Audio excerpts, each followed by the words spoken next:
Era el invierno de 1889 cuando un equipo de ingenieros franceses descendió por primera vez a las entrañas del Puente Nuevo de París. No iban buscando misterios, iban buscando grietas. La estructura, considerada el puente más antiguo de la capital francesa pese a su nombre, requería una inspección rutinaria antes de las celebraciones que transformarían la ciudad con motivo de la Exposición Universal. Lo que encontraron en las profundidades del Sena aquella mañana gris de febrero cambiaría para siempre la percepción de al menos 3 de aquellos hombres sobre la historia que les habían enseñado. El informe oficial, archivado hoy en los sótanos del Museo Carnavalet y al que muy pocos investigadores han tenido acceso, describe con lenguaje técnico y deliberadamente frío lo que los buzos reportaron al emerger del agua helada. Bajo los cimientos visibles del puente, bajo las estructuras que supuestamente databan de 1607, existía otra capa, otra estructura, otro puente. No hablamos de restos dispersos o piedras aleatorias depositadas por la corriente a lo largo de los siglos. Hablamos de arcos completos, perfectamente conservados, tallados con una precisión que los propios ingenieros de finales del siglo XIX describieron como superior a cualquier cosa que ellos mismos pudieran replicar con la maquinaria disponible en su época. Las piedras encajaban entre sí sin mortero visible, con tolerancias de milímetros, formando estructuras que se extendían hacia abajo, hacia las profundidades del lecho del río, mucho más allá de donde cualquier cimentación razonable debería terminar. El ingeniero jefe, un hombre llamado Auguste Perdonnet, escribió en su diario personal, recuperado décadas después por su nieto y vendido a un coleccionista privado de Ginebra, las siguientes palabras: «He dedicado 30 años de mi vida a construir puentes. He estudiado cada técnica conocida, desde los acueductos romanos hasta los nuevos métodos americanos de hierro forjado. Lo que descansa bajo el Pont Neuf no pertenece a ninguna tradición que yo reconozca. Es como si alguien hubiera construido un puente perfecto, y luego otro pueblo, siglos después, hubiera edificado encima uno inferior, creyendo que estaban creando algo nuevo. La historia oficial del Puente Nuevo de París es sencilla, casi reconfortante en su simplicidad. Nos dicen que su construcción comenzó en 1578, bajo el reinado de Enrique III, y que se completó en 1607 durante el gobierno de Enrique IV. Nos muestran grabados de la época donde se ven andamios de madera, obreros con cuerdas y poleas, el lento progreso de las obras a lo largo de casi 3 décadas. Nos explican que los retrasos se debieron a las guerras de religión que asolaron Francia, a la falta de fondos, a la complejidad técnica de cruzar el Sena en su punto más ancho. Pero esos mismos grabados, cuando se examinan con atención, revelan algo perturbador. En varios de ellos, los más antiguos, los que datan de 1582, ya se pueden distinguir los arcos principales del puente claramente formados. No en construcción, formados, completos. Los obreros no parecen estar colocando piedras. Parecen estar retirando escombros. Parecen estar excavando. Esto nos lleva a una pregunta que la historiografía oficial ha evitado durante 4 siglos. Si el Puente Nuevo tardó casi 30 años en construirse, si fue el proyecto de ingeniería más ambicioso de su época, si requirió los mejores arquitectos y los materiales más costosos, ¿por qué los cimientos que Auguste Perdonnet encontró en 1889 muestran una técnica constructiva superior a la del propio puente visible? ¿Por qué hay una estructura debajo de otra estructura? La respuesta convencional, la que aparece en las pocas menciones académicas a este hallazgo, sugiere que existió un puente romano anterior en ese mismo emplazamiento. Pero esta explicación se desmorona ante el más mínimo escrutinio. No existe ningún registro romano de un puente en esa ubicación. La Lutecia romana se concentraba en la Ile de la Cité, y sus conexiones con ambas orillas se realizaban mediante estructuras de madera, bien documentadas y completamente diferentes en su concepción arquitectónica. Además, los arcos encontrados bajo el Pont Neuf no coinciden con ningún estilo romano conocido. Son más esbeltos, más elegantes, más eficientes en su distribución de cargas. Y aquí llegamos al corazón de la anomalía. Porque lo que Perdonet documentó en París no fue un caso aislado. Fue simplemente el primero de una serie de descubrimientos similares que se producirían a lo largo de las siguientes décadas en puentes de toda Europa, desde el puente de Carlos en Praga hasta el puente Rialto en Venecia, desde los puentes del Támesis en Londres hasta estructuras menos conocidas, pero igualmente enigmáticas, en ciudades de Europa del Este, cuyo nombre actual nada tiene que ver con el que portaban hace apenas 200 años. En cada caso, el patrón se repite con una consistencia que desafía la coincidencia. Bajo los cimientos oficiales, bajo las fechas de construcción aceptadas, bajo la historia que nos han enseñado, existen estructuras anteriores. Estructuras que no deberían estar ahí. Estructuras que nadie recuerda haber construido. Consideremos por un momento la magnitud de lo que esto implica. Un puente no es un edificio cualquiera. No es una casa que puede levantarse con materiales locales y mano de obra no especializada. Un puente, especialmente un puente de piedra capaz de soportar el tráfico de una ciudad importante durante siglos, requiere conocimientos de ingeniería avanzados. Requiere comprensión de la hidrodinámica, de la distribución de tensiones, del comportamiento de los materiales bajo cargas variables. Requiere capacidad para trabajar en condiciones extremas, bajo el agua, contra la corriente, en lechos fluviales inestables. Los historiadores de la tecnología nos aseguran que estos conocimientos se desarrollaron gradualmente a lo largo de la Edad Media, alcanzando su madurez durante el Renacimiento. Nos muestran la evolución progresiva desde los toscos puentes de madera altomedievales hasta las sofisticadas estructuras de piedra del siglo XVII. Nos presentan una narrativa de progreso continuo, de conocimiento acumulado generación tras generación, de aprendizaje por ensayo y error. Pero esta narrativa tiene un problema fundamental. Las estructuras encontradas bajo los puentes europeos no encajan en ella. No representan un eslabón perdido en la cadena del progreso. Representan un salto cualitativo hacia atrás en el tiempo, hacia una época que supuestamente era más primitiva, pero que demuestra capacidades técnicas superiores. El caso del puente de piedra de Ratisbona, en Alemania, ilustra esto con particular claridad. Oficialmente construido entre 1135 y 1146, fue durante siglos considerado una maravilla de la ingeniería medieval. Sus 16 arcos cruzan el Danubio en uno de sus puntos más anchos y turbulentos. Una hazaña que los ingenieros del siglo XIX admiraban pero que afirmaban no poder replicar con los medios de la supuesta época de construcción. Durante las restauraciones de 1932, cuando el nivel del Danubio descendió excepcionalmente debido a una sequía prolongada, los trabajadores pudieron acceder por primera vez a la base de los pilares centrales.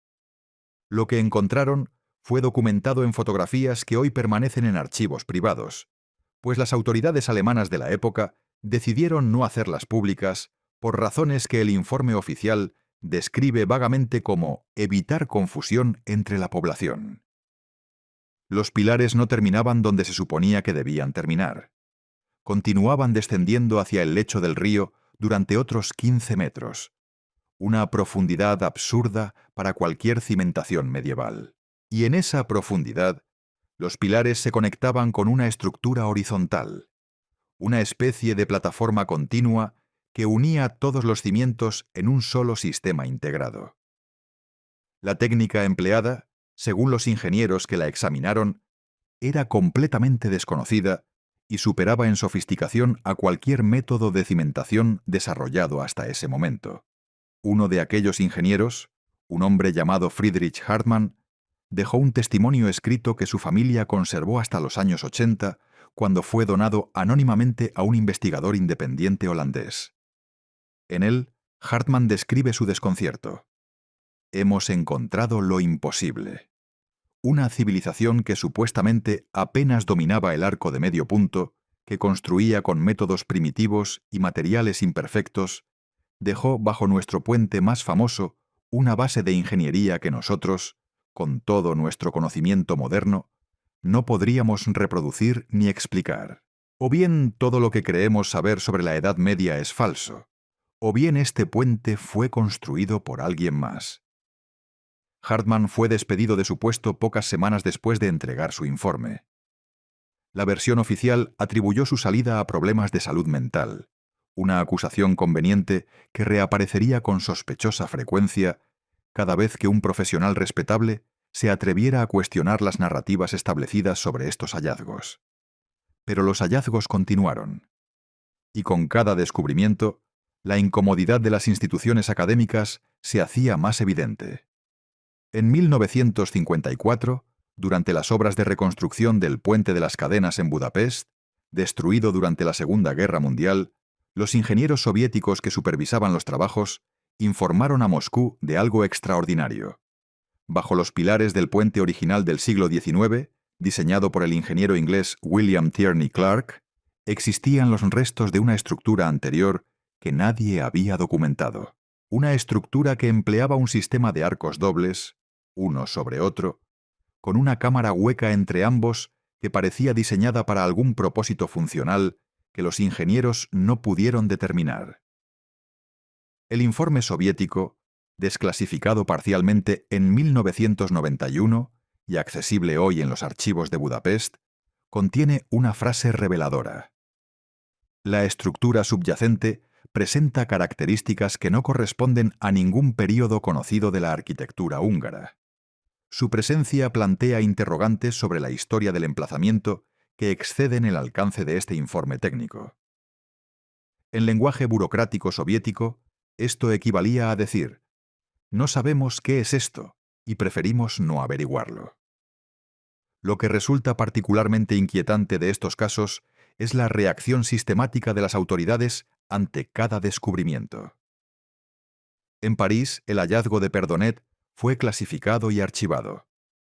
En Ratisbona, las fotografías fueron confiscadas y el ingeniero que las tomó fue desacreditado.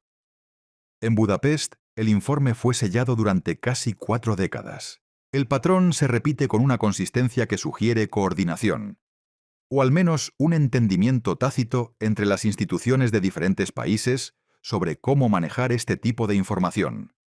Porque la pregunta que estos hallazgos plantean es demasiado incómoda para ser abordada abiertamente.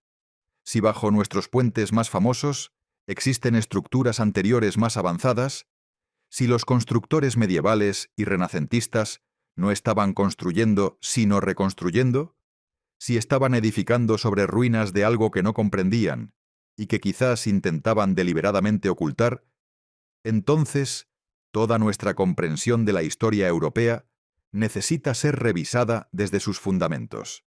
Los libros de texto nos enseñan que la civilización europea emergió lentamente de la oscuridad de la Alta Edad Media, recuperando gradualmente los conocimientos perdidos de Roma y Grecia, desarrollando nuevas técnicas a través de siglos de experimentación y error. Nos presentan una línea ascendente de progreso, desde la barbarie hacia la ilustración, desde la ignorancia hacia el conocimiento. Pero las evidencias enterradas bajo nuestros puentes cuentan una historia diferente. Una historia de declive en lugar de progreso. Una historia de pueblos que heredaron estructuras que no comprendían, que las repararon torpemente con técnicas inferiores, que eventualmente olvidaron por completo que aquellas maravillas no eran suyas.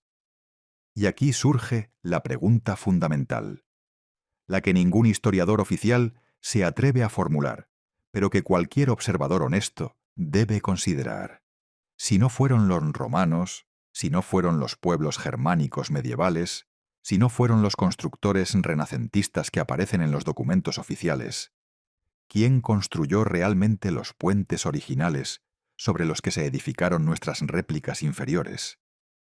¿Qué civilización poseía conocimientos de ingeniería superiores a los nuestros y desapareció sin dejar registros? ¿O acaso sí dejó registros? Registros que fueron sistemáticamente destruidos o reinterpretados para borrar su memoria. Los investigadores independientes que han dedicado décadas a estudiar estas anomalías han propuesto diversos nombres para esta civilización perdida. Algunos la llaman simplemente el Viejo Mundo. Otros prefieren el término arquitectura heredada.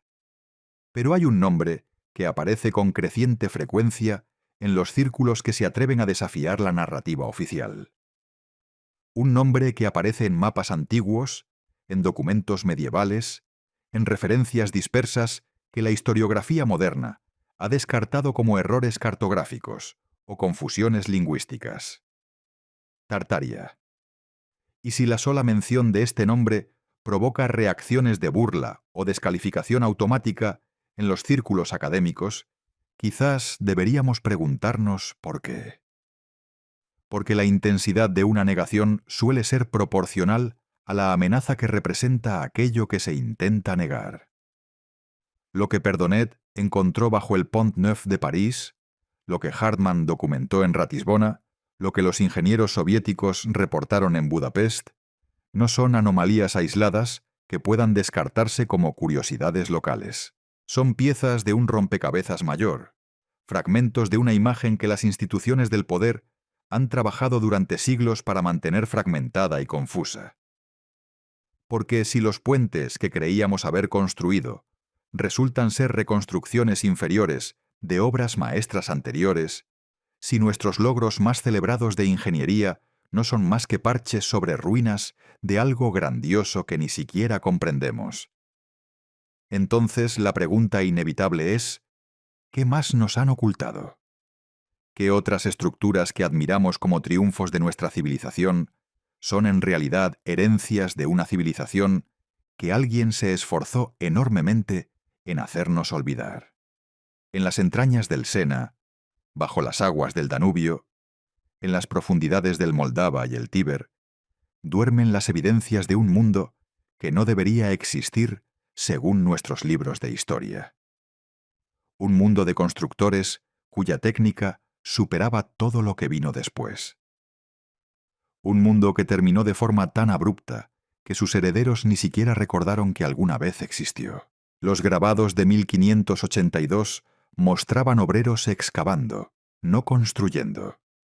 Las piedras encajaban con precisión milimétrica sin mortero visible. Los cimientos descendían a profundidades absurdas, hacia estructuras que nadie sabe quién creó. La pregunta que cierra este primer acercamiento a uno de los misterios más silenciados de nuestra historia es entonces inevitable. Cuando los reyes franceses ordenaron construir el Puente Nuevo, cuando los emperadores germánicos presumían de sus puentes de piedra, cuando los soviets reconstruyeron Budapest, ¿estaban realmente construyendo algo nuevo? ¿O estaban simplemente desenterrando, reparando y reclamando como propio algo que nunca les perteneció? ¿Estaban construyendo o estaban desenterrando? La respuesta a esta pregunta cambia todo lo que creemos saber sobre quiénes somos y de dónde venimos. Detengámonos ahora en lo que realmente encontraron aquellos ingenieros bajo las aguas de los grandes ríos europeos. Porque hasta este momento hemos hablado de hallazgos en términos generales, de estructuras anteriores y cimientos profundos. Pero para comprender verdaderamente la magnitud de lo que estamos enfrentando, necesitamos examinar los detalles técnicos, las características específicas que hacen de estos descubrimientos algo que trasciende la mera curiosidad arqueológica para adentrarse en el territorio de lo genuinamente inexplicable. Comencemos por el análisis más básico. La piedra misma.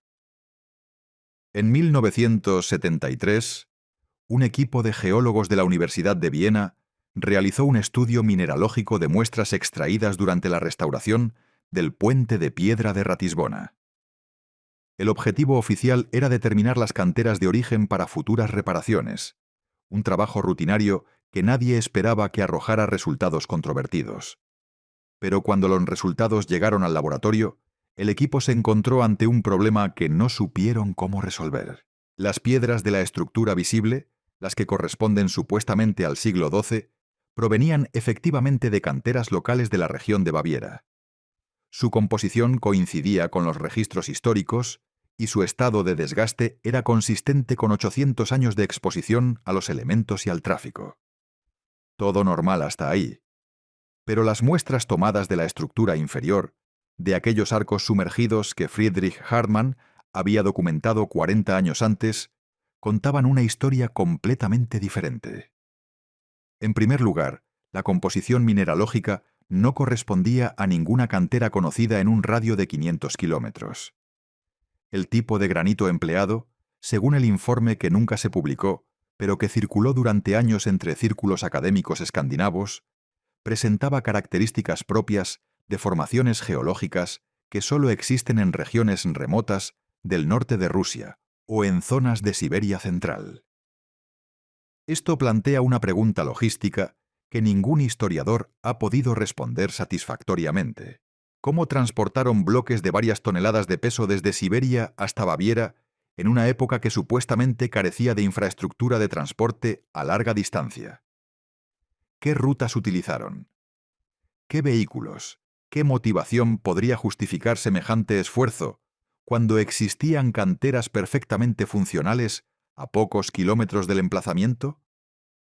Pero el origen geográfico de las piedras es apenas el comienzo de las anomalías. El segundo hallazgo del equipo vienés fue aún más desconcertante. Las piedras de la estructura inferior no mostraban marcas de herramientas, ninguna. En cualquier construcción de piedra conocida, desde las pirámides egipcias hasta las catedrales góticas, es posible identificar las huellas dejadas por los instrumentos de corte, cinceles, sierras, martillos. Estas marcas son tan características que los arqueólogos las utilizan habitualmente para datar estructuras y determinar las técnicas empleadas en su construcción. Los bloques de granito bajo el puente de Ratisbona presentaban superficies perfectamente lisas, con aristas definidas en ángulos exactos, sin la menor irregularidad que indicara un proceso de tallado manual. Los geólogos describieron la textura como similar a la que se obtendría mediante pulido industrial moderno, o, según una nota al margen del informe, que alguien añadió con tinta diferente, como si la piedra hubiera sido moldeada en estado plástico y luego solidificada. Esta observación, aparentemente casual, abre una puerta hacia territorios que la ciencia convencional prefiere mantener cerrados. Porque el granito, como cualquier estudiante de geología sabe, no se funde a temperaturas alcanzables con tecnología preindustrial. Su punto de fusión supera los 1200 grados centígrados, una temperatura que requiere hornos especializados y combustibles de alta densidad energética. La idea de que constructores medievales, o incluso antiguos, pudieran trabajar el granito en estado fundido resulta absurda según el paradigma académico vigente. Y sin embargo, ahí están las piedras, sin marcas de herramientas, con superficies imposiblemente lisas, con uniones tan perfectas que en muchos casos resulta difícil distinguir dónde termina un bloque y comienza el siguiente. El fenómeno no se limita a Ratisbona. Durante las excavaciones arqueológicas realizadas bajo el puente de Carlos de Praga en 1968, los investigadores checoslovacos documentaron características similares en los cimientos más profundos de la estructura. El informe, redactado en checo y nunca traducido oficialmente a otros idiomas, describe lo que los arqueólogos denominaron juntas fantasma, uniones entre bloques que solo son visibles bajo luz rasante y que desaparecen por completo cuando se iluminan frontalmente. El líder del equipo, un profesor de la Universidad Carolina cuyo nombre ha sido sistemáticamente omitido de las referencias posteriores, propuso una hipótesis que le costaría su carrera académica. Sugirió que las piedras no habían sido talladas y ensambladas individualmente, sino que habían sido producidas in situ mediante algún proceso que permitía verter el material en moldes y obtener estructuras monolíticas conjuntas casi invisibles. En esencia, sugirió que alguien había inventado el hormigón pétreo siglos antes de que la química moderna siquiera concibiera tal posibilidad. La reacción de las autoridades académicas fue inmediata y brutal. El profesor fue acusado de falsificar datos, sus publicaciones anteriores fueron sometidas a revisión retroactiva, y eventualmente se le retiró la cátedra por conducta incompatible con los estándares científicos.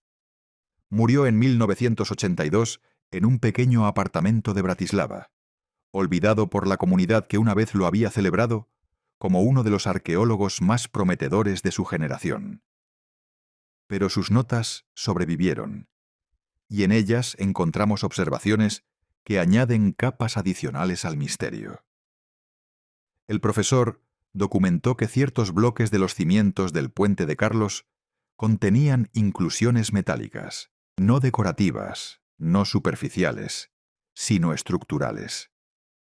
Barras de un metal que él no pudo identificar con certeza, embebidas en el interior de la piedra, formando lo que parecía ser un sistema de refuerzo similar al que hoy empleamos en el hormigón armado. Las barras seguían patrones geométricos precisos, no aleatorios, sugiriendo un diseño intencional y una comprensión avanzada de la distribución de tensiones en estructuras sometidas a cargas dinámicas. Cuando el profesor intentó extraer una muestra del metal para su análisis, descubrió que estaba fusionado con la piedra circundante a nivel molecular. No había separación entre el metal y el granito. Eran, en cierto sentido, una sola sustancia. Una sustancia que, según todo lo que sabemos sobre metalurgia y geología, no debería poder existir. Este hallazgo nos lleva a considerar la evidencia fotográfica, quizás el aspecto más perturbador de todo este misterio. Porque las fotografías no mienten. Pueden ser malinterpretadas, pueden ser ignoradas, pueden ser ocultadas durante décadas en archivos polvorientos, pero no mienten. Las primeras fotografías de puentes europeos datan de las décadas de 1840 y 1850, cuando la tecnología del daguerrotipo comenzaba a documentar el mundo con una objetividad que la pintura nunca había logrado. Muchas de estas imágenes se tomaron durante trabajos de mantenimiento o reconstrucción, cuando los niveles de los ríos descendían o cuando se instalaban estructuras temporales que permitían acceder a partes normalmente sumergidas. En los archivos de la Biblioteca Nacional de Francia existe una colección de daguerrotipos tomados en 1852 durante obras en el Pont au Change de París. Las imágenes, de extraordinaria calidad para su época, muestran los pilares del puente expuestos hasta una profundidad considerable. Y en varias de ellas se puede distinguir claramente algo que los historiadores del arte han descartado como defectos de la emulsión o artefactos del proceso fotográfico. En la base de los pilares, parcialmente cubiertos por sedimentos pero inequívocamente visibles, aparecen relieves tallados. No grietas aleatorias ni formaciones naturales, sino relieves con patrones geométricos reconocibles. Espirales que se entrelazan, formas que recuerdan a los símbolos que aparecen en megalitos de toda Europa, desde Newgrange en Irlanda hasta los templos de Malta. Símbolos que supuestamente pertenecen a culturas separadas por miles de kilómetros y miles de años, pero que aquí aparecen juntos, formando parte de una estructura que oficialmente data del siglo XVI. Un investigador británico que examinó estas imágenes en los años 90, utilizando técnicas de mejora digital que no existían cuando los daguerrotipos fueron archivados, logró extraer detalles adicionales que las copias de baja resolución habían ocultado durante más de un siglo. Los relieves incluían lo que parecían ser canales o conductos, líneas talladas que se hundían en la piedra y que conectaban diferentes secciones de los pilares entre sí. No eran decorativos, eran funcionales, formaban un sistema, una red que recorría toda la base del puente. El investigador publicó sus hallazgos en una revista de circulación limitada dedicada a la investigación alternativa. Pocas semanas después, recibió una carta del Ministerio de Cultura francés informándole de que las imágenes originales habían sido reclasificadas por razones de preservación patrimonial y que cualquier reproducción futura requeriría autorización expresa que, según la carta, no estaba previsto conceder en un futuro previsible. Pero las fotografías de París no son las únicas que muestran anomalías. Las imágenes más reveladoras quizás sean las que documentan los llamados puentes flotantes de San Petersburgo, estructuras provisionales instaladas sobre el Nevá durante el siglo XIX mientras se realizaban trabajos en los puentes permanentes de la ciudad.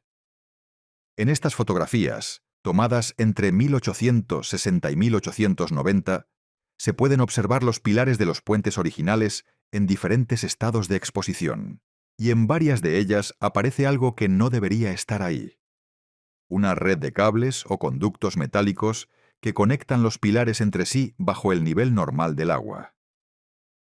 No cables modernos añadidos posteriormente, porque las fotografías son de época y los cables aparecen claramente corroídos, cubiertos de concreciones calcáreas, integrados en la estructura como si llevaran allí siglos.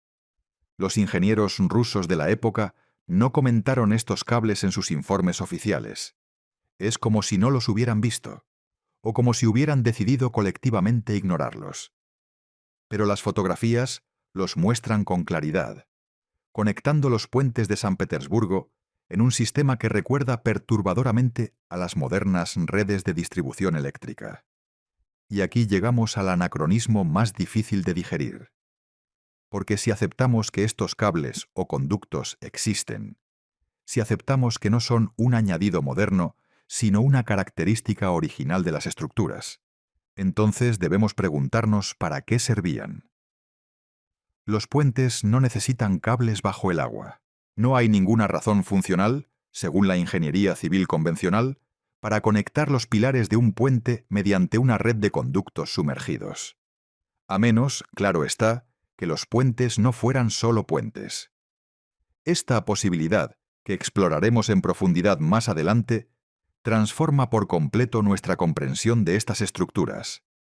Pero antes de adentrarnos en ese territorio, debemos examinar cómo la Academia ha intentado, y fracasado, explicar las evidencias que hemos descrito. La respuesta institucional a los hallazgos anómalos en puentes europeos sigue un patrón reconocible que se ha repetido durante más de un siglo. El primer paso es siempre la negación. Cuando se descubrieron los arcos bajo el Pont Neuf, la reacción inicial fue afirmar que los buzos se habían confundido, que las condiciones de visibilidad bajo el Sena habían provocado ilusiones ópticas, que no había nada ahí que investigar. Cuando la negación se vuelve insostenible, porque las evidencias son demasiado abundantes o demasiado bien documentadas, el segundo paso es la trivialización. Se acepta que hay algo ahí, pero se le resta importancia. Son restos de estructuras anteriores menores, tentativas fallidas de construcción, experimentos abandonados. Nada que merezca un estudio serio. Nada que deba perturbar la narrativa establecida. El tercer paso, cuando la trivialización también fracasa, es la apropiación. Las estructuras anómalas se integran retroactivamente en la historia oficial mediante la invención de precedentes que nadie había mencionado antes. De repente aparecen referencias a puentes romanos olvidados, a proyectos medievales no documentados, a tentativas de construcción de las que curiosamente no existe ningún registro contemporáneo, pero que ahora, convenientemente, explican los hallazgos problemáticos. El caso del puente Milvio de Roma ilustra esta estrategia con particular claridad. Este puente, uno de los más antiguos de la ciudad, fue supuestamente construido en el siglo II a.C. y reconstruido múltiples veces a lo largo de la historia. Durante las obras de consolidación realizadas en 1903, los ingenieros italianos descubrieron bajo los pilares visibles una estructura de cimentación que no correspondía a ninguna técnica romana conocida. Los bloques empleados en esta cimentación presentaban encajes poligonales, no rectangulares, formando un patrón de ensamblaje que distribuía las cargas de manera más eficiente que cualquier técnica empleada posteriormente en la historia de la ingeniería civil. Los bloques encajaban entre sí como las piezas de un rompecabezas tridimensional, sin necesidad de mortero, creando una estructura que se autoestabilizaba bajo presión. La respuesta académica fue inventar una tradición constructiva etrusca primitiva, de la que no existía ninguna evidencia anterior al descubrimiento.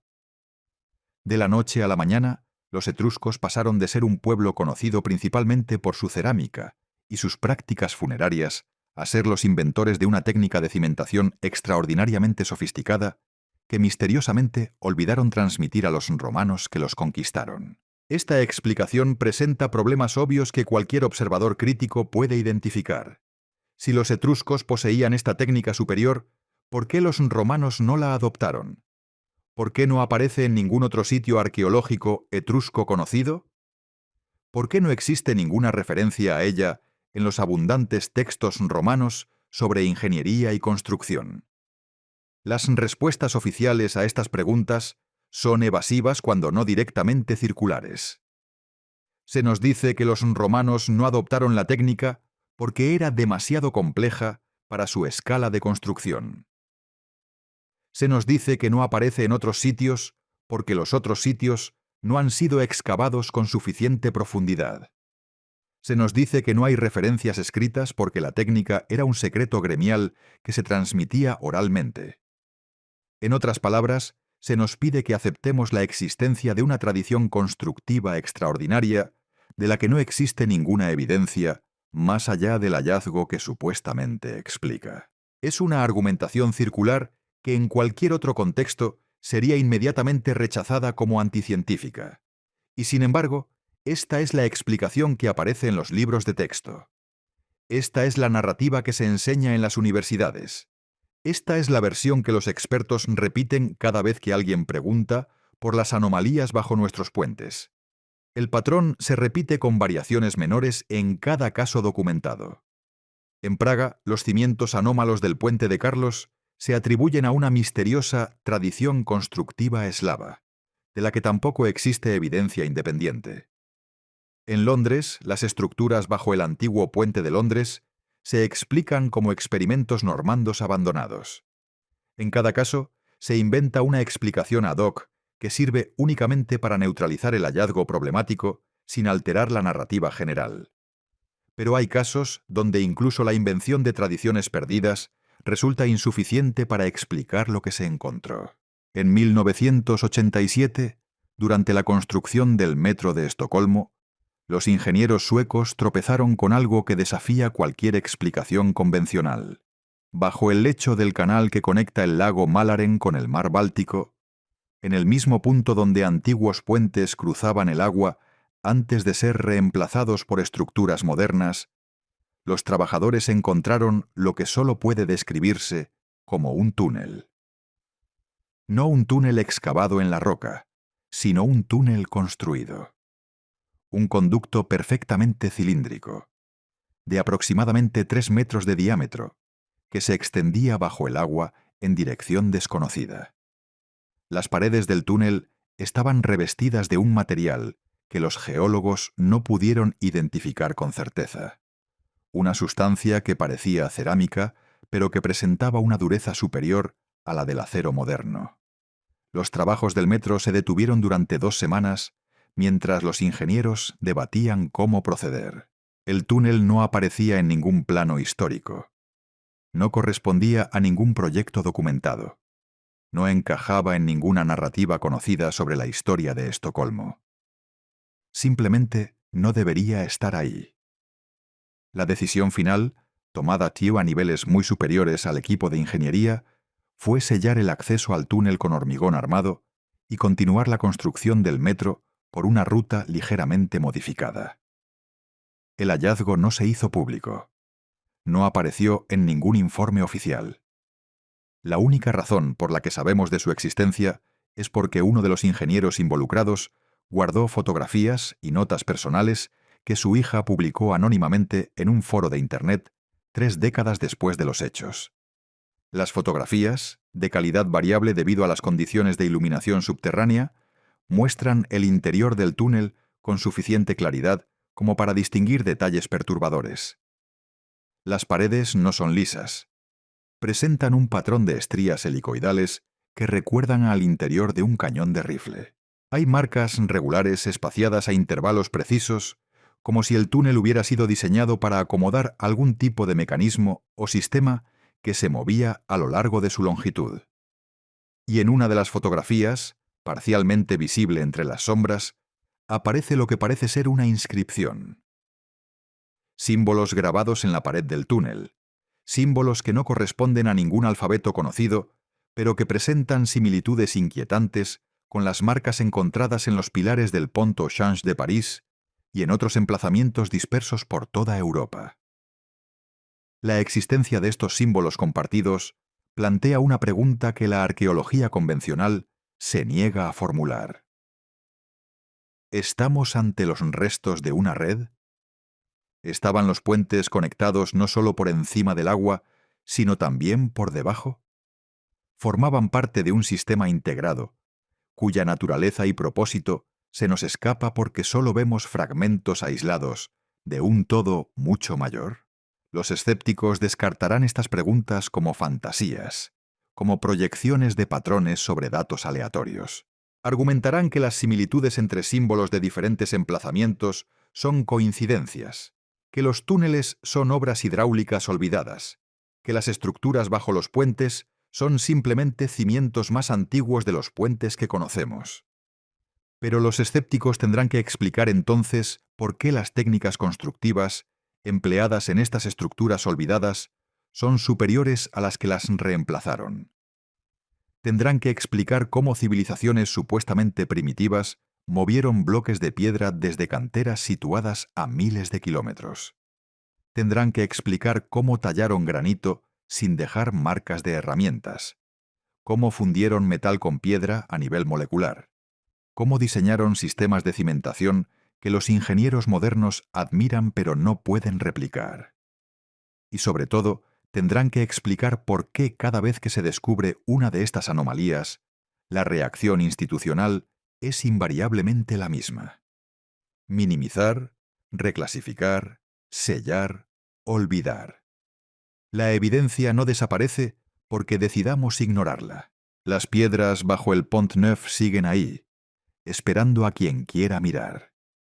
Los bloques poligonales bajo el puente Milvio siguen sosteniendo una estructura que oficialmente tiene 2000 años, pero que descansa sobre cimientos de origen y antigüedad desconocidos.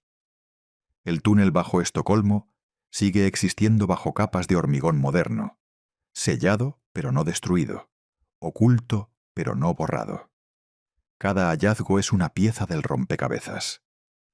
Y cuando reunimos suficientes piezas, la imagen que emerge no es la que nos enseñaron en la escuela. No es una imagen de progreso continuo desde la barbarie hacia la civilización. Es una imagen de amnesia, de pérdida, de pueblos que heredaron maravillas que no comprendían y que construyeron réplicas inferiores sobre ruinas que ni siquiera reconocieron como tales. Es la imagen de un mundo que existió antes del nuestro, y que alguien, por razones que aún debemos desentrañar, se esforzó enormemente en hacernos olvidar. La pregunta ya no es si las anomalías existen. Las evidencias son demasiado abundantes, demasiado consistentes, demasiado bien documentadas como para seguir negándolas. La pregunta ahora es otra. Es más profunda y más incómoda. Si estas estructuras existieron, si esta tecnología fue real, si esta civilización desconocida construyó una red de puentes y túneles que atravesaba Europa y quizás el mundo entero, entonces, ¿qué pasó con ella? ¿Qué evento? ¿Qué catástrofe? ¿Qué fuerza fue capaz de borrar no solo las estructuras, sino también la memoria de quienes las construyeron? Y quizás, más importante aún, ¿qué función cumplían realmente estos puentes?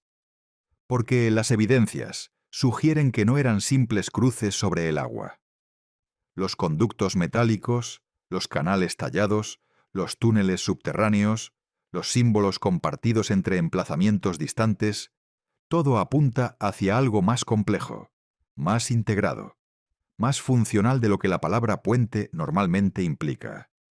Eran nodos de algo, partes de un sistema cuya naturaleza exploraremos en lo que sigue, adentrándonos en territorios donde la curiosidad académica da paso a preguntas más oscuras sobre qué se oculta deliberadamente y por qué. Hasta ahora hemos examinado las evidencias físicas, las piedras imposibles, los cimientos que descienden hacia profundidades absurdas, las técnicas constructivas que superan todo lo que nuestra civilización ha logrado replicar. Hemos documentado hallazgos dispersos por toda Europa, desde París hasta San Petersburgo, desde Praga hasta Roma, cada uno de ellos una pieza de un rompecabezas que las instituciones académicas se niegan a ensamblar. Pero llega un momento, en toda investigación, donde la acumulación de anomalías deja de ser curiosidad intelectual y se convierte en algo más perturbador. Llega un momento donde la pregunta ya no es qué encontraron bajo aquellos puentes, sino por qué alguien se esforzó tanto en que no lo supiéramos.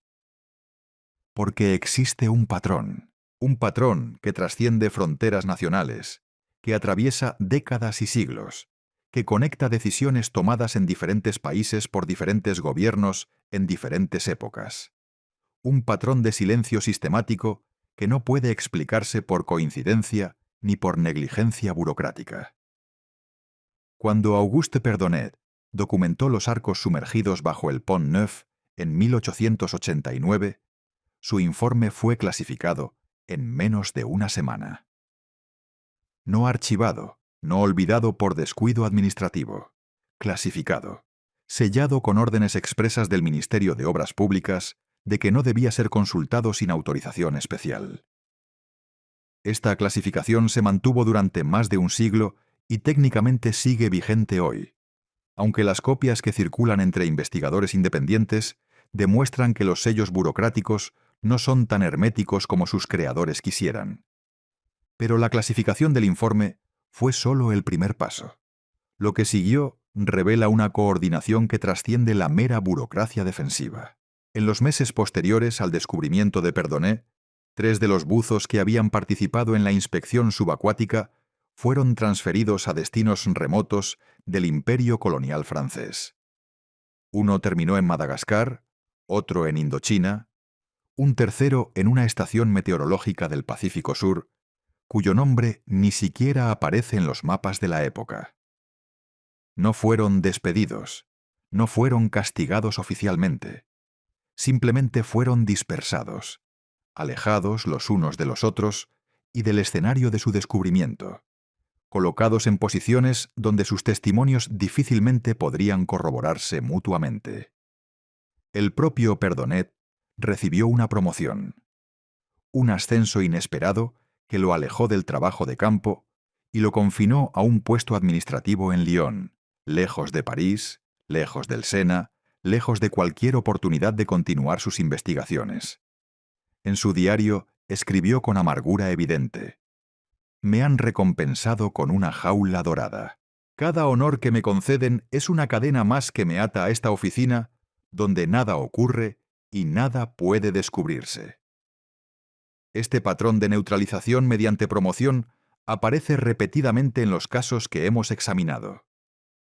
Friedrich Hartmann en Ratisbona, el profesor checo cuyo nombre fue borrado de los registros académicos, los ingenieros soviéticos de Budapest, todos experimentaron variaciones del mismo fenómeno. Quienes no pudieron ser silenciados mediante recompensas fueron marginados mediante acusaciones, y quienes resistieron ambas tácticas simplemente desaparecieron de los registros históricos, convertidos en notas al pie que nadie lee, en referencias que conducen a archivos vacíos. Pero la pregunta que debemos formular es más profunda que la mera documentación del encubrimiento. La pregunta es: ¿qué motivaba este encubrimiento?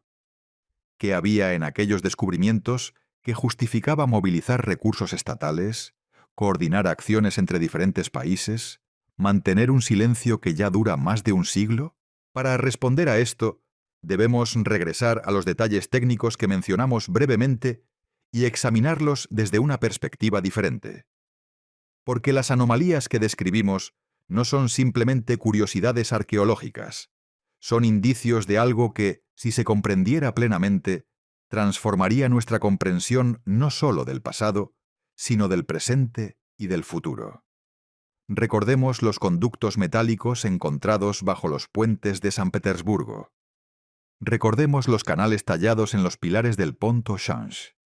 Recordemos el túnel revestido de cerámica indestructible bajo Estocolmo. Recordemos las barras metálicas fusionadas con la piedra en Praga. Estos elementos comparten una característica que pasamos por alto en nuestra primera descripción.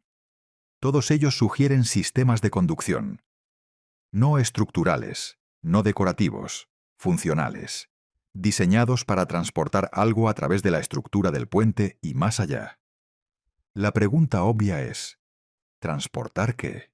En 1911, durante trabajos de mantenimiento en el Ponte Vecchio de Florencia, un obrero italiano llamado Giacomo Ferretti hizo un descubrimiento que reportó a su supervisor y que éste, afortunadamente, anotó en su diario personal antes de que las autoridades intervinieran.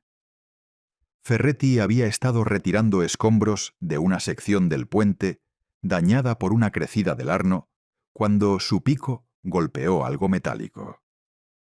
Al excavar con cuidado, descubrió lo que describió como un tubo de bronce del grosor de su brazo, perfectamente preservado, que se extendía verticalmente hacia las profundidades del pilar. El tubo estaba hueco, y cuando Ferretti acercó su oído a la abertura, según su testimonio, escuchó un sonido. No el sonido del agua fluyendo, que sería esperable dado el emplazamiento. No el eco vacío de una cavidad hueca. Un sonido que Ferretti, un hombre sin educación formal, pero con la agudeza observacional de quien ha trabajado toda su vida con las manos, describió como un zumbido constante, de tono bajo, que parecía provenir de muy abajo, de profundidades que el tubo conectaba con algo que el obrero no pudo ver. Ferretti insistió en que alguien bajara a investigar. Su supervisor, un hombre más prudente o quizás más consciente de las consecuencias de hacer preguntas incómodas, le ordenó que cubriera el hallazgo y no hablara de él. El obrero obedeció, pero no sin antes introducir una varilla de hierro en el tubo para medir su profundidad.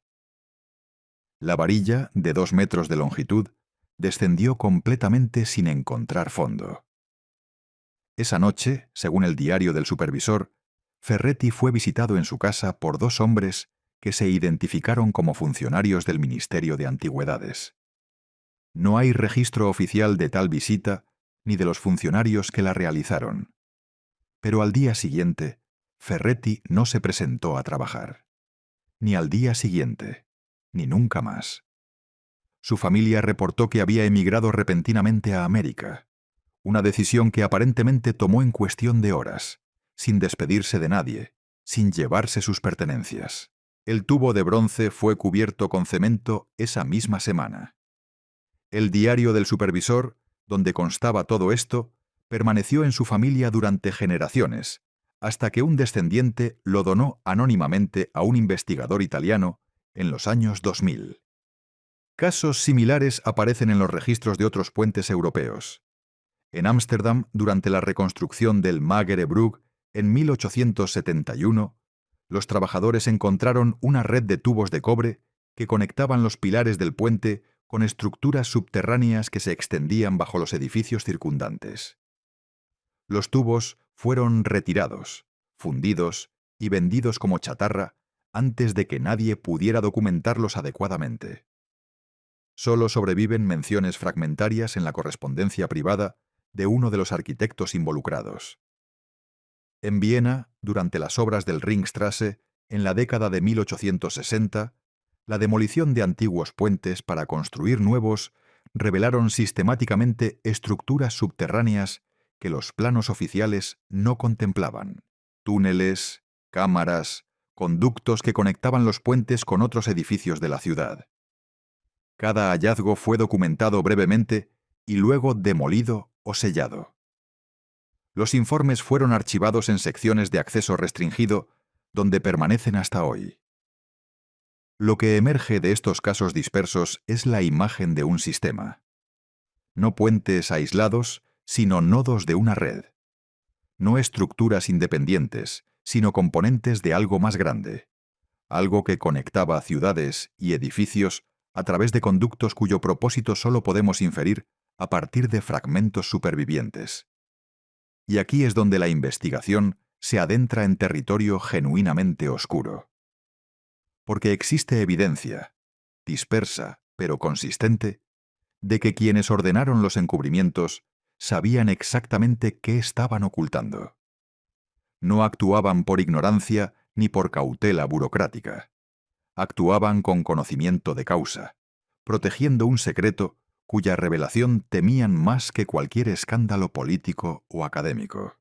En los archivos vaticanos, accesibles solo parcialmente a investigadores autorizados, existe una colección de documentos conocida informalmente como el Índice de Estructuras Proscritas. No es un índice en el sentido formal, más bien una recopilación de correspondencia entre nuncios apostólicos y la Santa Sede, que abarca desde el siglo XVII hasta finales del XIX. Esta correspondencia, de la que solo se han filtrado fragmentos a través de fuentes que prefieren permanecer anónimas, revela una preocupación constante del Vaticano por ciertos descubrimientos arquitectónicos en ciudades de toda Europa. Las cartas no especifican qué se descubría, pero sí instruyen a los representantes papales sobre cómo proceder. Contactar a las autoridades locales, recomendar discreción, sugerir que los hallazgos se atribuyan a épocas convenientes, asegurar que las estructuras problemáticas sean demolidas o integradas en construcciones posteriores de manera que su origen quede oculto. Una carta de 1743, supuestamente enviada desde la Nunciatura de Praga, contiene una frase reveladora: las máquinas del mundo antiguo no deben ser comprendidas por quienes no están preparados para usarlas. Su funcionamiento pertenece a saberes que la Iglesia ha custodiado por buenas razones. Que permanezcan dormidas es preferible a que despierten en manos equivocadas. Máquinas, no puentes, no estructuras decorativas. Máquinas. Esta palabra transforma completamente nuestra comprensión de los hallazgos que hemos documentado. Los tubos de bronce en Florencia, los conductos metálicos en San Petersburgo, los canales tallados en París, las barras fusionadas con la piedra en Praga. No eran decoración ni estructura. Eran componentes. Partes de mecanismos cuya función superaba la mera capacidad de cruzar un río. Pero, ¿mecanismos para qué?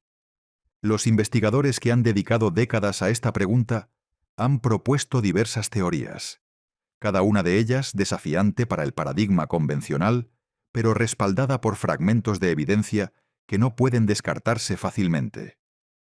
La primera teoría, y quizás la más desarrollada, sugiere que los puentes del Viejo Mundo funcionaban como sistemas de captación y distribución de energía.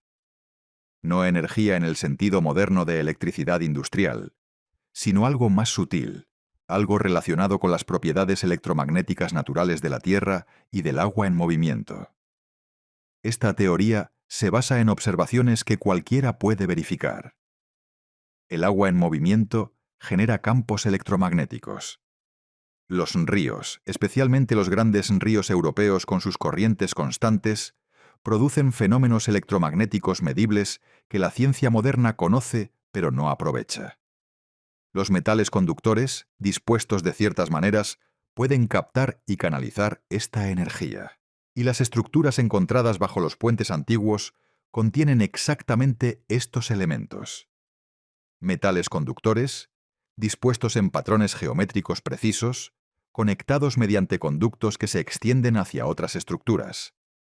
Un ingeniero eléctrico alemán que estudió las fotografías del túnel de Estocolmo, antes de que fueran retiradas de circulación, observó algo significativo. Las estrías helicoidales que recubrían el interior del túnel no eran aleatorias. Seguían un patrón matemático específico, una proporción que él reconoció inmediatamente. La misma proporción que se utiliza en las bobinas de inducción modernas para maximizar la eficiencia de la generación electromagnética. Si el túnel estaba diseñado como una gigantesca bobina de inducción, entonces el agua que supuestamente fluía a través de él no era solo agua. Era el medio conductor de un sistema de generación de energía a escala urbana. Los puentes no eran puntos de cruce sobre los ríos, eran estaciones de captación, nodos de una red que aprovechaba la energía natural del movimiento fluvial para alimentar algo. ¿Pero alimentar qué? Aquí entramos en territorio aún más especulativo, aunque no por ello menos fundamentado en las evidencias disponibles. Las ciudades europeas anteriores a la llamada Revolución Industrial poseían sistemas de iluminación pública que los historiadores atribuyen a antorchas y lámparas de aceite. Pero las representaciones artísticas de estas ciudades, pinturas y grabados anteriores al siglo XIX, muestran algo diferente. Muestran una luz que no titila como la llama, que no produce humo, que parece emanar de las propias estructuras arquitectónicas en lugar de fuentes puntuales. Los historiadores del arte han explicado esto como licencia artística, como idealización de la realidad urbana. Pero cuando las mismas características aparecen en representaciones de ciudades tan distantes como Lisboa y San Petersburgo, cuando artistas que nunca se conocieron y que trabajaban en tradiciones completamente diferentes producen imágenes con la misma cualidad lumínica, la explicación de la licencia artística se vuelve insatisfactoria. ¿Y si no era licencia artística? ¿Y si aquellos artistas estaban documentando algo que realmente veían? ¿Y si las ciudades del Viejo Mundo, alimentadas por la energía que los puentes captaban de los ríos, poseían sistemas de iluminación que no dependían del fuego? Esta posibilidad encuentra respaldo en un detalle que hemos mencionado pero no explorado: los sockets metálicos encontrados en estructuras antiguas de toda Europa. La palabra socket es moderna, pero describe adecuadamente lo que numerosos investigadores han documentado en edificios anteriores a la era industrial. Cavidades metálicas, regularmente espaciadas, empotradas en las paredes de catedrales, palacios, puentes y otros edificios monumentales. Cavidades que no corresponden a ninguna función conocida, que no sostenían antorchas ni lámparas, que permanecen vacías y sin explicación en la arqueología oficial. Estos sockets presentan características que sugieren una función eléctrica. Sus interiores están revestidos de metales conductores, a menudo cobre o bronce. Sus formas son estandarizadas, como si estuvieran diseñados para acomodar dispositivos específicos, y en varios casos están conectados mediante conductos metálicos empotrados en los muros que conducen hacia abajo, hacia los cimientos, hacia los sótanos que a su vez conectan con las estructuras subterráneas que hemos documentado. En la Catedral de Chartres, una de las estructuras góticas más célebres de Francia, existen más de 300 de estos sockets. Los guías turísticos los señalan como soportes para decoraciones temporales durante festividades religiosas. Pero ningún registro histórico documenta qué decoraciones se colocaban en ellos, ni por qué necesitaban conexiones metálicas que se adentran en los muros, ni por qué su distribución sigue patrones geométricos que recuerdan a los circuitos eléctricos modernos. Cuando un investigador francés propuso en los años 90 realizar pruebas de conductividad en estos sockets, la respuesta de las autoridades catedralicias fue negativa e inmediata. No se permitirían estudios técnicos que pudieran dañar las estructuras. No se autorizarían investigaciones que partieran de premisas contrarias a la historia establecida. La catedral era un monumento religioso, no un laboratorio para teorías extravagantes. El tono de la negativa era revelador. No era el tono de quien protege un patrimonio artístico de investigadores descuidados.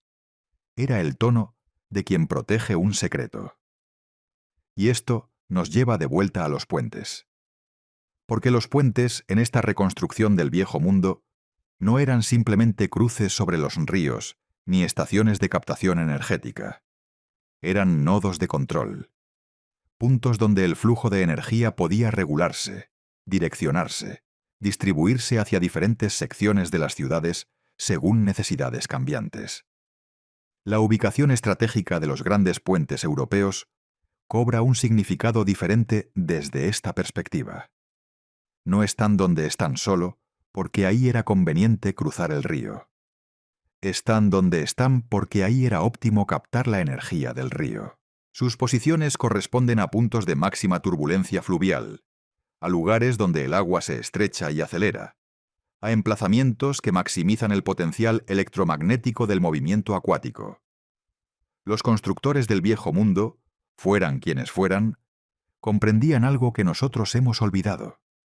Comprendían que la energía está en todas partes, fluyendo constantemente a través de los ríos, a través de la tierra, a través del aire. Comprendían cómo captarla, canalizarla, utilizarla. Y construyeron infraestructuras a escala continental para hacerlo. Los puentes eran las piezas centrales de esta infraestructura. Por eso fueron construidos con técnicas superiores a cualquier cosa que viniera después. Por eso presentan características que no pueden explicarse como meras estructuras de cruce. Por eso alguien se esforzó tanto en hacernos olvidar lo que realmente eran. Porque quien controla la energía, controla la civilización. Y la civilización que heredó las ruinas del viejo mundo, nuestra civilización, aparentemente no estaba destinada a heredar también este control. El encubrimiento que hemos documentado no es simplemente una reacción defensiva ante hallazgos incómodos.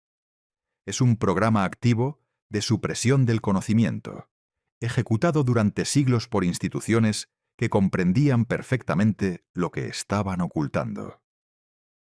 La Iglesia, los estados nacionales, las academias científicas que se establecieron durante los siglos XVIII y XIX, todas estas instituciones participaron en la ocultación. No necesariamente coordinadas entre sí, pero actuando según una lógica común. Los puentes debían permanecer como simples cruces sobre el agua. Las estructuras subterráneas debían permanecer selladas y olvidadas. Los conductos metálicos debían ser retirados, fundidos, destruidos.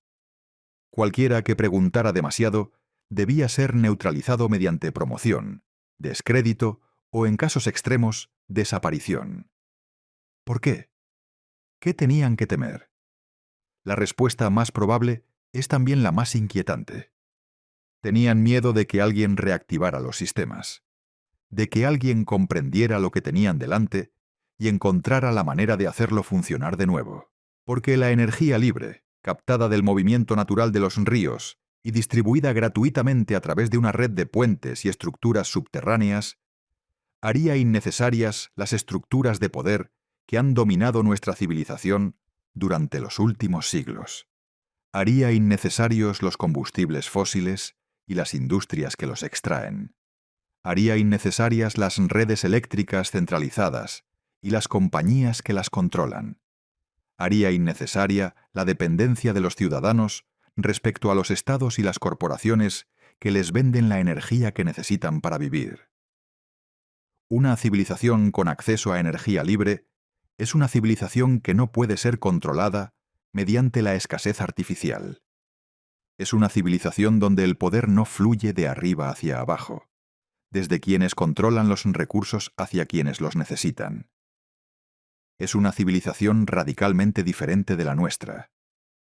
Y por eso, quizás, alguien decidió que no debíamos recordar.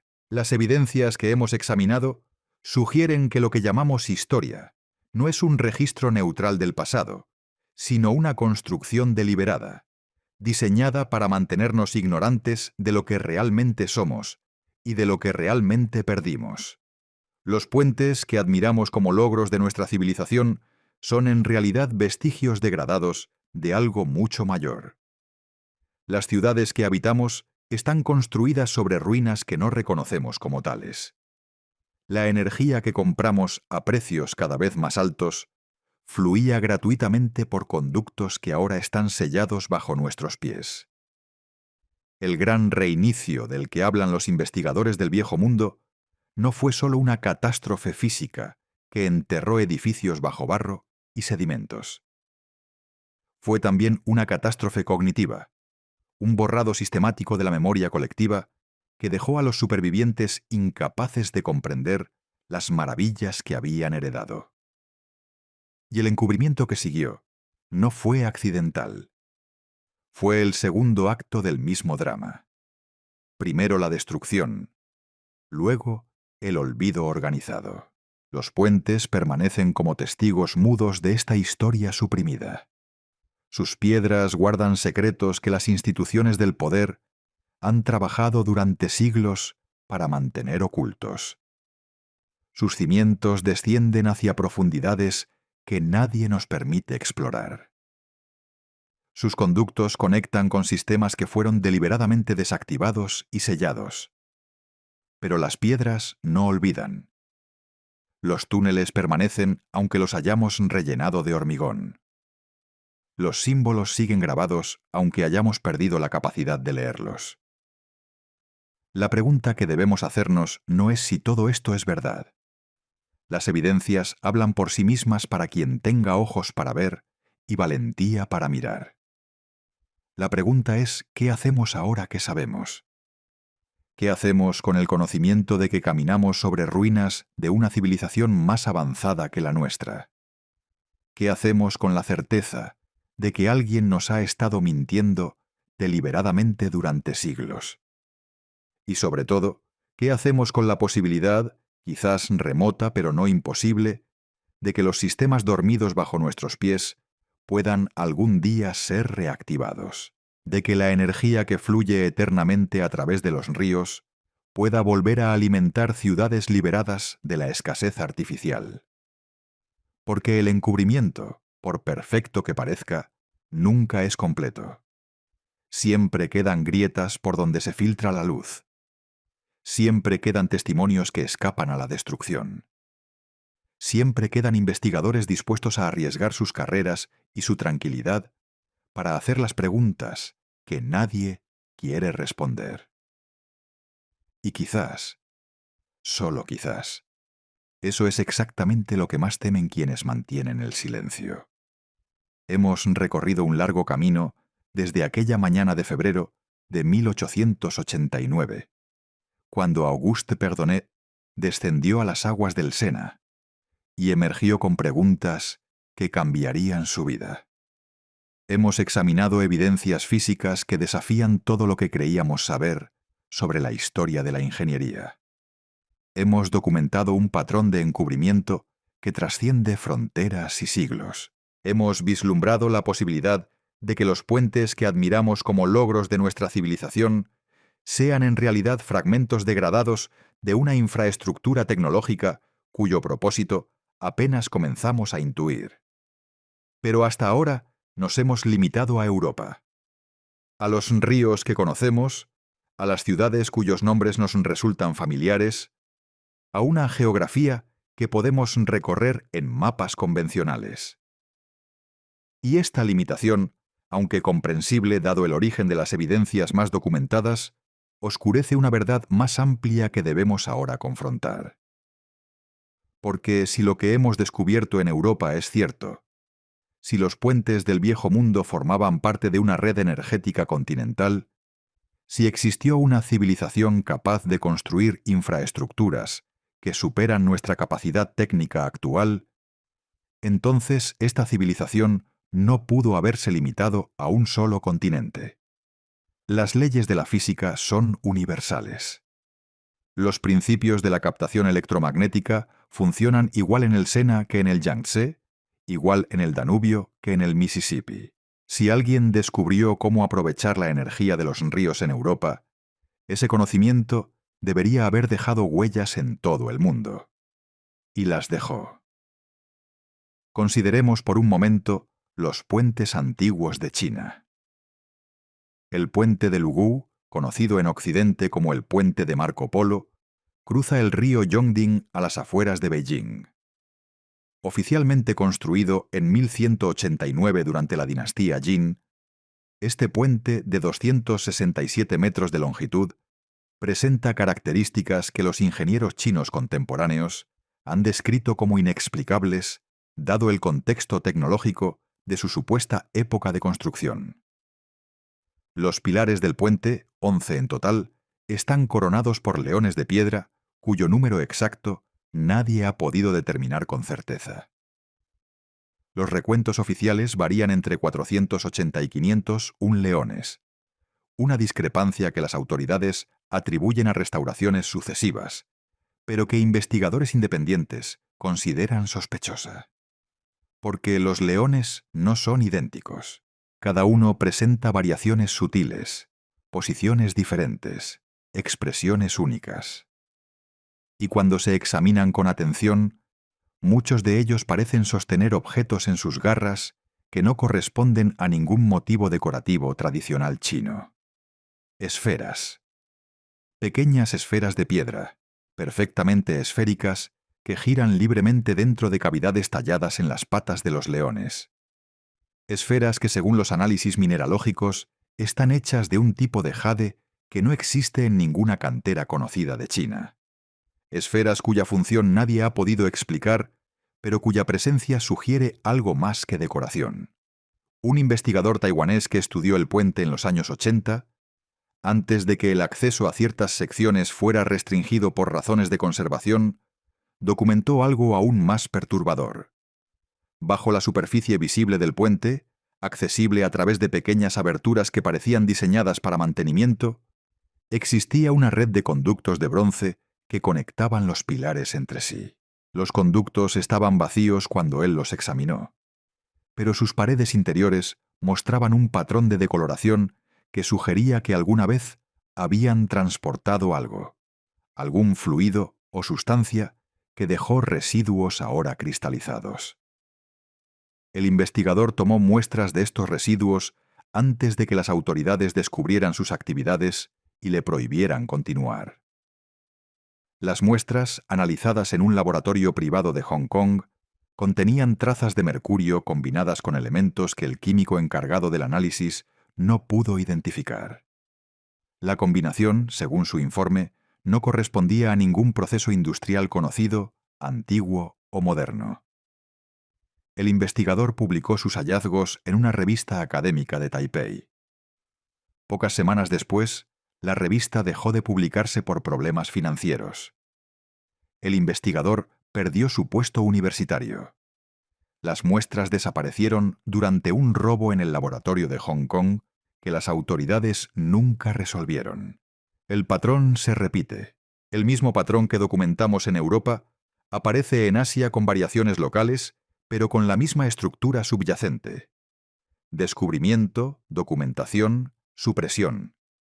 En Japón, los puentes del período Edo presentan anomalías similares.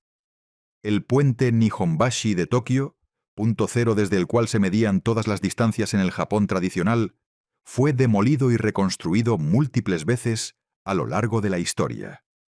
Pero fotografías del siglo XIX, tomadas durante la era Meiji, cuando los fotógrafos occidentales documentaban el Japón que estaba siendo modernizado a toda velocidad, muestran estructuras bajo el puente original que no corresponden a ninguna técnica constructiva japonesa conocida.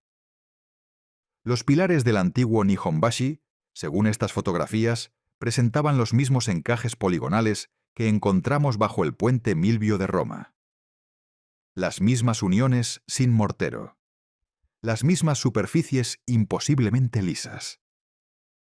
Los japoneses del período Edo no conocían las técnicas de los etruscos. No tenían contacto con Europa.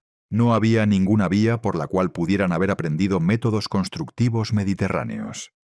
A menos, claro está, que ambas tradiciones bebieran de la misma fuente.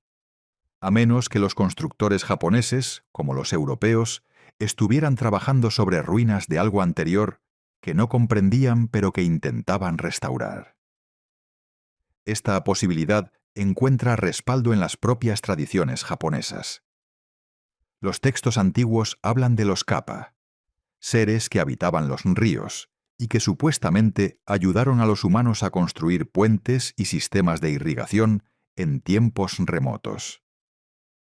La historiografía convencional descarta estos relatos como mitología, como explicaciones fantásticas para logros técnicos que los antiguos no podían atribuirse a sí mismos. Pero, ¿y si los Kappa no eran seres sobrenaturales? ¿Y si eran memorias distorsionadas de los verdaderos constructores, transmitidas oralmente durante generaciones, hasta perder toda conexión con la realidad histórica? ¿Y si las leyendas de criaturas fluviales que ayudaban a construir puentes eran la forma en que los supervivientes del viejo mundo recordaban a sus antepasados perdidos? Crucemos ahora el Pacífico hacia las Américas. La historiografía oficial nos enseña que los pueblos precolombinos no construían puentes de piedra comparables a los europeos. Nos muestran los puentes colgantes incas, maravillas de ingeniería en su propio derecho, pero hechos de fibras vegetales, estructuras temporales que debían reconstruirse constantemente. Nos dicen que los mayas y aztecas preferían las calzadas elevadas sobre pantanos a los puentes propiamente dichos. Nos presentan una América donde la ingeniería del puente de piedra nunca se desarrolló. Pero esta narrativa ignora evidencias incómodas que investigadores independientes han documentado durante décadas. En Guatemala, en la región del Petén donde la selva ha devorado ciudades enteras, existen estructuras que los arqueólogos oficiales clasifican como calzadas ceremoniales, caminos de piedra elevados que conectaban diferentes complejos templarios, supuestamente utilizados para procesiones religiosas y nada más. Pero estas calzadas presentan características que no encajan con un uso puramente ceremonial. Muchas de ellas cruzan barrancos y depresiones del terreno mediante arcos de piedra que son, funcionalmente, puentes. Arcos construidos con las mismas técnicas imposibles que hemos documentado en Europa y Asia. Bloques poligonales perfectamente ensamblados. Superficies sin marcas de herramientas, uniones que desafían la gravedad. Arcos que según la datación oficial tienen más de 1000 años, pero que presentan un estado de conservación incompatible con un milenio de exposición a la selva tropical. Un arqueólogo guatemalteco que trabajó en el Petén durante los años 70, antes de que la guerra civil hiciera inaccesible gran parte de la región, documentó algo extraordinario bajo una de estas calzadas. Excavando en un punto donde el terremoto de 1976 había abierto grietas en la estructura, descubrió que la calzada no era sólida, era hueca. Bajo la superficie de piedra visible existía un sistema de canales y cámaras que se extendía a lo largo de toda la calzada. Los canales estaban revestidos de un estuco impermeable de composición desconocida. Las cámaras contenían nichos regulares, equidistantes, que parecían diseñados para albergar algo que ya no estaba ahí. El arqueólogo fotografió todo lo que pudo antes de que las autoridades militares, bajo el pretexto de la seguridad en zona de conflicto, le ordenaran abandonar el sitio. Sus fotografías circularon durante años en círculos alternativos hasta que un incendio destruyó el archivo donde se conservaban los originales. Solo sobreviven copias de baja resolución que, sin embargo, muestran claramente lo que describió. Pero quizás el caso más revelador de las Américas sea el que permanece oculto a plena vista, en el corazón mismo de la civilización moderna. Nueva York, la ciudad que nunca duerme. El símbolo por excelencia del poder estadounidense y del triunfo de la modernidad sobre el pasado. Una ciudad que supuestamente surgió de la nada, construida por colonos europeos sobre tierras que los nativos americanos apenas habían modificado. Esta es la narrativa oficial. Y como tantas narrativas oficiales, se desmorona ante el más mínimo escrutinio. El puente de Brooklyn, inaugurado en 1883, fue celebrado como una de las mayores hazañas de ingeniería del siglo XIX. Sus torres góticas, sus cables de acero, su envergadura sin precedentes. Todo parecía testimoniar la capacidad del ingenio humano moderno para superar los límites de lo posible. Pero la construcción del puente, documentada en miles de fotografías y cientos de informes técnicos, estuvo plagada de anomalías que los historiadores prefieren no mencionar. Los trabajadores que excavaron los cimientos de las torres, utilizando los entonces revolucionarios cajones de aire comprimido para trabajar bajo el agua, reportaron hallazgos que sus supervisores les ordenaron ignorar. Estructuras de piedra bajo el lecho del East River, conductos metálicos que no correspondían a ninguna instalación conocida, cavidades artificiales que se extendían en direcciones que nadie les permitió explorar. Washington Roebling, el ingeniero jefe que quedó parcialmente paralizado por la enfermedad del descompresión contraída durante las excavaciones, dejó diarios personales que su familia mantuvo en privado durante más de un siglo. Fragmentos de estos diarios, filtrados a investigadores independientes a finales del siglo XX, contienen referencias crípticas a lo que los trabajadores encontraban en las profundidades. En una entrada de 1872, Roebling escribió: «Los hombres han encontrado otra de las estructuras imposibles. Esta vez parece ser un arco completo, de piedra pulida, que se extiende hacia el sur en dirección desconocida.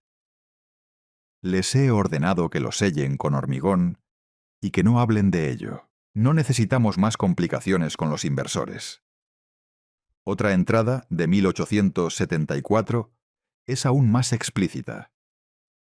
El ingeniero asistente me preguntó hoy si creo que estamos construyendo sobre ruinas de algo anterior. Le respondí que no me pagan por creer cosas, sino por construir puentes. Pero entre nosotros, estas páginas que nadie leerá. Sí, lo creo. Creo que alguien estuvo aquí antes y construyó cosas que nosotros apenas podemos imaginar.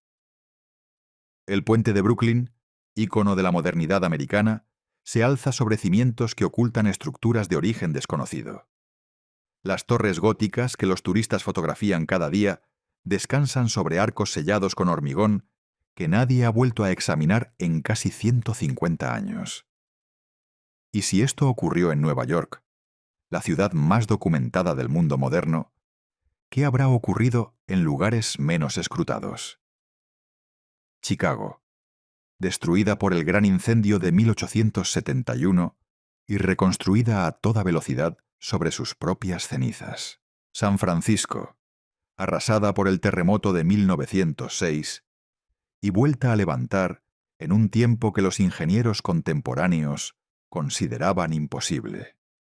Ciudad tras ciudad en América del Norte que fue destruida por catástrofes y reconstruida tan rápidamente que nadie tuvo tiempo de examinar qué había realmente debajo. El patrón se repite en todos los continentes. En Australia, los colonos británicos del siglo XIX reportaron estructuras de piedra en lugares donde supuestamente solo habían vivido aborígenes nómadas. En África, exploradores europeos documentaron puentes y acueductos en regiones que la historia oficial describe como vírgenes antes del contacto europeo. En cada caso, los hallazgos fueron atribuidos a civilizaciones locales de las que no existe ningún otro rastro, o simplemente ignorados como curiosidades sin importancia. La imagen que emerge cuando reunimos todas estas evidencias dispersas es sobrecogedora en su alcance. No estamos hablando de una civilización perdida local, de una Atlántida aislada que desapareció dejando algunos vestigios. Estamos hablando de una civilización global. Una civilización que existió en todos los continentes, que construyó infraestructuras comparables en Europa y Asia, en América y África, que dominaba principios de ingeniería y de captación energética que nosotros apenas comenzamos a comprender. Los investigadores del Viejo Mundo han propuesto diversos nombres para esta civilización. Algunos la llaman simplemente la civilización anterior. Otros prefieren el término arquitectura antediluviana, sugiriendo una conexión con los mitos del diluvio que aparecen en prácticamente todas las tradiciones culturales del planeta. Pero hay un nombre que aparece con creciente frecuencia. Un nombre que los mapas antiguos preservaron durante siglos antes de que la cartografía moderna lo borrara. Tartaria. La gran Tartaria de los mapas antiguos no era simplemente un imperio asiático, como la historia oficial quiere hacernos creer. Era el nombre dado a todo el territorio que se extendía desde Europa del Este hasta el Pacífico, desde el Ártico hasta el Himalaya, un territorio inmenso que en los mapas anteriores al siglo XIX aparece poblado de ciudades cuya existencia nadie puede explicar, atravesado por rutas comerciales que conectaban lugares que supuestamente no tenían contacto entre sí, dotado de una unidad cultural que trasciende las fronteras étnicas y lingüísticas. Los historiadores convencionales descartan estos mapas como errores cartográficos, como proyecciones fantasiosas de geógrafos que nunca visitaron las regiones que representaban. Pero los errores cartográficos no producen consistencia. Los mapas de Tartaria, realizados por cartógrafos de diferentes países a lo largo de varios siglos, muestran las mismas ciudades en las mismas ubicaciones, las mismas rutas conectando los mismos puntos, la misma organización territorial que no corresponde a ninguna realidad política conocida. Y cuando superponemos estos mapas antiguos con los emplazamientos de los hallazgos anómalos que hemos documentado, emerge un patrón. Los puentes con estructuras subterráneas inexplicables corresponden a puntos marcados en los mapas de Tartaria. Las ciudades donde se han encontrado cimientos poligonales y conductos metálicos coinciden con los centros urbanos representados en cartografías que la historia oficial ha descartado como fantasía. No estamos mirando mapas de un imperio imaginario. Estamos mirando mapas del viejo mundo, del mundo que existió antes del nuestro, del mundo que alguien se esforzó enormemente en hacernos olvidar. La magnitud de lo que se perdió desafía nuestra capacidad de comprensión. Una civilización global con tecnología superior a la nuestra en aspectos fundamentales. Una red de infraestructuras energéticas que conectaba continentes. Un conocimiento de los principios naturales que nosotros hemos tardado siglos en comenzar a recuperar y que aún no dominamos completamente. Y todo esto fue destruido. No por accidente, no por un desastre natural ordinario, sino por algo tan catastrófico que borró no solo las estructuras, sino también la memoria de quienes las habitaban. Los investigadores del Mud Flood, del Gran Reinicio, proponen que hace entre 200 y 500 años ocurrió un evento de proporciones planetarias. Un evento que cubrió ciudades enteras bajo capas de barro y sedimentos. Un evento que provocó inundaciones masivas, terremotos, cambios climáticos abruptos. Un evento tan devastador que los supervivientes perdieron no solo sus hogares, sino también su historia, su tecnología, su comprensión de quiénes eran realmente. Las evidencias de este evento están en todas partes para quien sepa mirar. Las plantas bajas de edificios antiguos que ahora son sótanos. Las ventanas semisumergidas que encontramos en ciudades de todo el mundo. Los primeros pisos de edificios históricos que han sido rellenados con tierra o convertidos en cimientos. Las fotografías del siglo XIX que muestran ciudades siendo desenterradas, no construidas. Los puentes fueron parte de este cataclismo. Sus superestructuras, las partes visibles que admiramos hoy, son frecuentemente reconstrucciones realizadas después del evento por supervivientes que no comprendían lo que estaban reparando. Sus subestructuras, los cimientos imposibles y los conductos misteriosos que hemos documentado son los vestigios de lo que existía antes. Pero el evento físico fue solo el primer acto de la destrucción. El segundo acto, el que continúa hasta hoy, es la destrucción de la memoria. Alguien decidió, en algún momento después de la catástrofe, que los supervivientes no debían recordar, que la historia del viejo mundo debía ser borrada y reemplazada por una narrativa de progreso continuo desde la barbarie hacia la civilización, que las evidencias materiales que sobrevivieron debían ser reinterpretadas, ocultadas o destruidas, que cualquiera que preguntara demasiado debía ser silenciado. Las instituciones que ejecutaron este programa de amnesia colectiva son las mismas que hoy controlan nuestra comprensión del pasado. Las academias que deciden qué es historia legítima y qué es teoría conspirativa. Las universidades que forman a cada nueva generación de historiadores en los mismos paradigmas que ocultan la verdad. Los gobiernos que clasifican documentos y restringen acceso a sitios arqueológicos. Las corporaciones mediáticas que ridiculizan sistemáticamente a cualquiera que cuestione la narrativa oficial. Y las iglesias, especialmente las iglesias. Porque los documentos que hemos mencionado, las referencias a máquinas del mundo antiguo que no deben ser comprendidas, los índices de estructuras proscritas, todo apunta hacia una institución que supo desde el principio lo que estaba ocultando y por qué.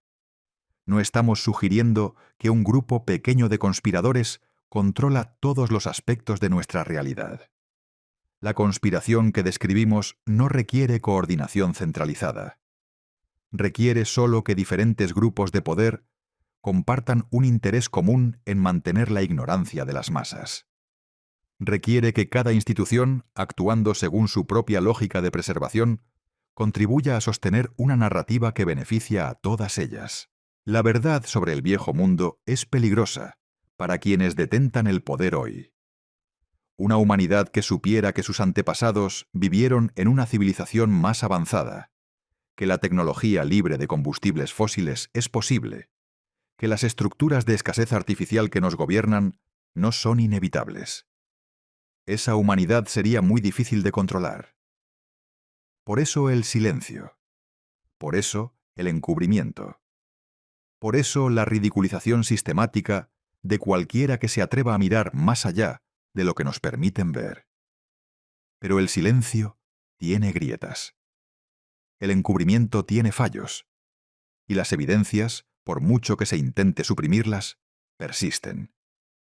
Los puentes que cruzan nuestros ríos son testimonios mudos de una verdad que nos negamos a escuchar.